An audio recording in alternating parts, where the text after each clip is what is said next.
The choice will be an interesting one because at the moment, I think the army is at a slight crossroads of what it wants to focus on. If they decide that they're going to go for this real focus on the army needs to be ready to fight in a land war or to contribute kit and equipment to a land war, then they'll be looking for someone whose service so far has been really centered around maybe armored infantry or the cavalry, maybe commanded 3 Div, has got that real land command experience. If they decide, well, actually, it's about this global influence, global reach, then they'll be looking for somebody who's got more experience in, for example, ex-special forces, or has commanded one of the assistance brigades or lighter brigades, or even into influence. They might even decide that they're looking at somebody who's not even got an infantry or cavalry background, as is usually the case. It's all about potential replacements. There's been a lot of talk about Lt General Sharon Nesmith. Do you think she could be the next one? So I think that's an interesting one because she's got a formidable record. She's always been thought of very highly. And it would also be a fantastic signal, I think, to just have someone who is not from the traditional kind of infantry background, which would almost be a bigger breakthrough than the fact that she's a woman. And, obviously that would be nice to see.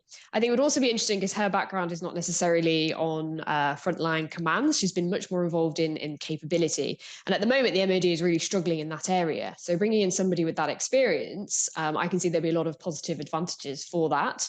Arguably, I think there's an argument that General Nesmith should have a role in between, that she may well get to CGS or CDS at one point, but perhaps there is another command that she could do to gain a bit more experience at the general level.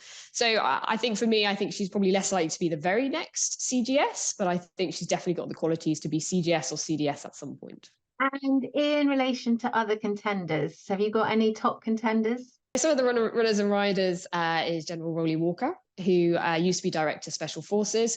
Again, has had a formidable career, very highly thought of. But for me, he would show that the army is really focusing on the global reach, on the mentoring side, and would really be a continuation, really, of what General Carlton Smith was doing before General Sanders.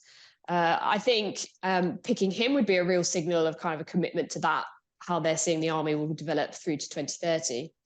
There's also been consideration for General Borton, whose career is a lot more similar to General Sanders. He was Commander 3 Div. He's had more experience of the more conventional land side. And again, if they were to pick him, I think that's another indicator that they're really committed to this idea that we need to focus on a war-fighting division.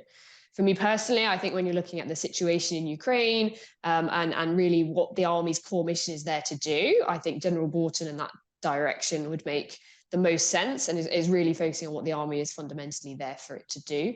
I think the global reach idea has positivity. I just don't think we've got the forces of a size to be able to do both, essentially.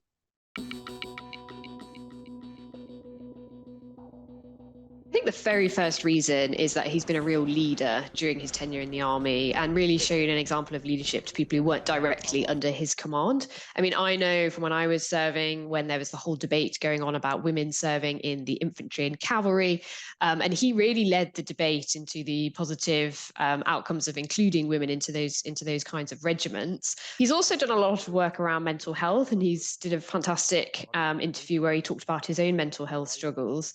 And then just separately to that as well, through his service, as commander of 3 Div, for example, he's just shown himself to be a very capable, very driven, very focused on the mission, but then doesn't forget about the blokes either. So there's just enormous respect, I think, from all ranks.